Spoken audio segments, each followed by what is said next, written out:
Maka mereka ketika memasuki melalui jalur Syam, maka miqat mereka adalah di Al-Juhfah. Kemudian yang ketiga adalah di Yalamlam.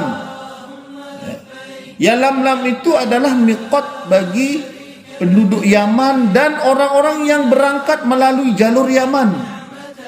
Dulu kalau Indonesia ya, dengan kapal laut, tentu mereka jalurnya dari jalur Yaman, karena mereka akan ya memasuki Teluk atau Laut Merah.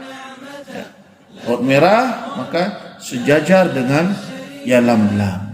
Sana mulai miqatnya.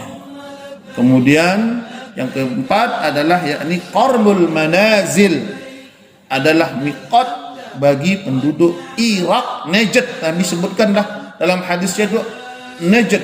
Najd itu adalah Irak dan sekitarnya, Irak, Iran, ya, Uzbekistan, Tajikistan, itu semua itu daerah Afghanistan. Nah, maka mereka melalui jalur Irak dan miqatnya adalah di Qarnul Manazil. Inilah tempat 4 titik miqat yang telah Allah dan Rasulnya tetapkan. Ya. Ini. Bagaimana dengan jamaah haji yang menggunakan pesawat? Maka titik miqatnya adalah yang sejajar koordinatnya. Jadi katakanlah ini Yalamlam, ya, kota Yalamlam. Maka ditarik garis ke atas. Ya, langit yang ada di atasnya. Disitulah awal mulainya miqat. Maka ketika kita memasuki miqat, yang pertama diucapkan adalah tentu dengan mengucapkan niat labbaik Allahumma hajjan, atau labbaik Allahumma hajjan wal umratan. Nah, sejak saat itulah dia mulai untuk bertalbiyah, ya, labbaik Allahumma labbaik, labbaik la syarika lak labbaik, innal hamda wan ni'mata laka wal mulk la syarika lak. Sejak dia memasuki batas miqat tersebut. Saudaraku yang dirahmati oleh Allah, bagi jamaah Indonesia yang gelombang pertama, ini tidak ada masalah, enak, karena langsung datang ke Madinah dulu, ya, gelombang pertama. Nah, dari Madinah mereka akan berangkat menuju Mekah melalui jalur miqatnya penduduk Madinah, yaitu Bir Ali tadi, atau yang disebut dengan Al-Hulaifah, ya, Julaifah, ya, yaitu Zul Hulaifah. Sudah diganti namanya menjadi Bir Ali.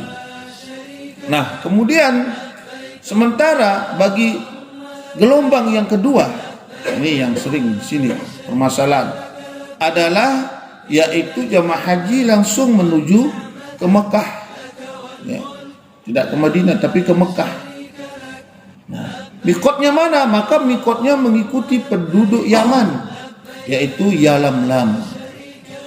Nah, yang sering terjadi adalah, dan banyak yang dilakukan ini, mereka melewati miqat itu tidak memakai pakaian ihram, serta tidak memulai di situ berniat untuk ibadah haji, tapi menunggu sampai tiba di Jeddah, ya. Padahal Jeddah itu kota tua, sudah ada sejak zaman Nabi, tapi di situ tidak disebutkan sebagai satu tempat untuk miqat. Konsekuensinya mereka harus kembali. Ya, katakanlah kalau lewat Jembrana, dia tadi miqatnya di kota Jembrana, dia sudah lewat sampai di Bajra misalnya, dia harus kembali lagi, balik. Nah, tapi kan tidak mungkin kita balik dengan pesawat, ya, apalagi dengan rombongan, kan tidak mungkin. Nah, maka dia harus membayar dam, karena itu sebagai bentuk pelanggaran terhadap miqat. Dia harus membayar dam, ya, denda 1 ekor kambing, atau ya kalau nggak mampu puasa 3 hari di sana, 7 hari di negerinya. Ini saudaraku yang dirahmati oleh Allah, ya. banyak yang di sinilah banyak yang terjadi satu kekeliruan. Agar tidak sampai menyesal, karena apa? Haji itu cuma sekali dalam seumur hidup kewajiban kita. Cuma sekali. Dan kita tahu haji itu sulit. Ya, kalaupun kita mampu, kecuali UNH plus, ya, duitnya banyak, bisa mungkin berangkat 2 tahun. Tapi kalau haji biasa reguler, kita ngantrinya udah lama, ya. Apalagi sekarang nggak ada haji udah 2 tahun, ya, antrean semakin lama lagi. Nah, seperti itu kemudian kita haji sekali tapi kita banyak salahnya. Bagaimana haji kita? Ya. Melanggar mikot, tidak membayar dam.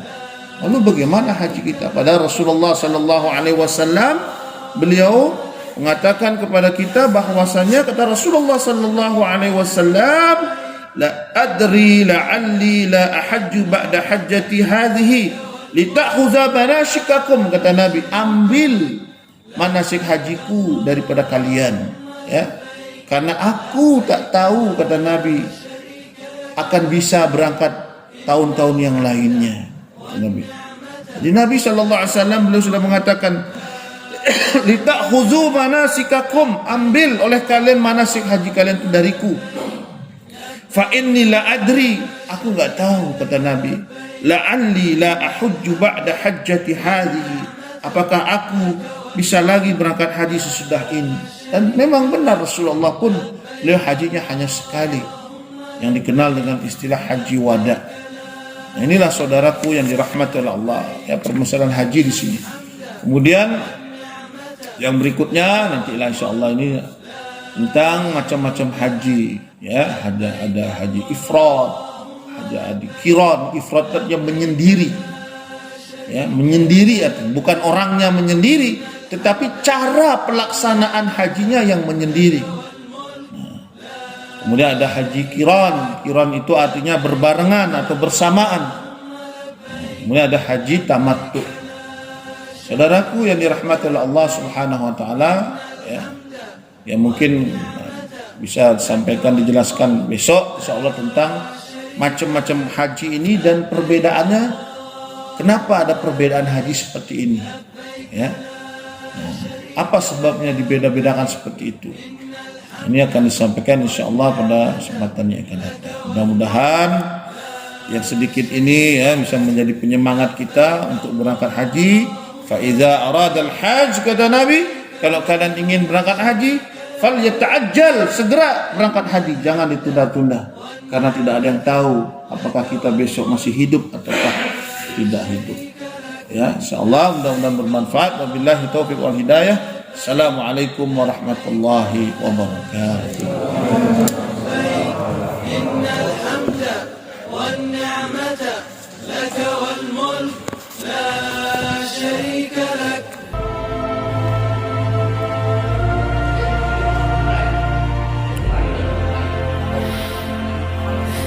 اللهم صل على سيدنا محمد وآله وسلم.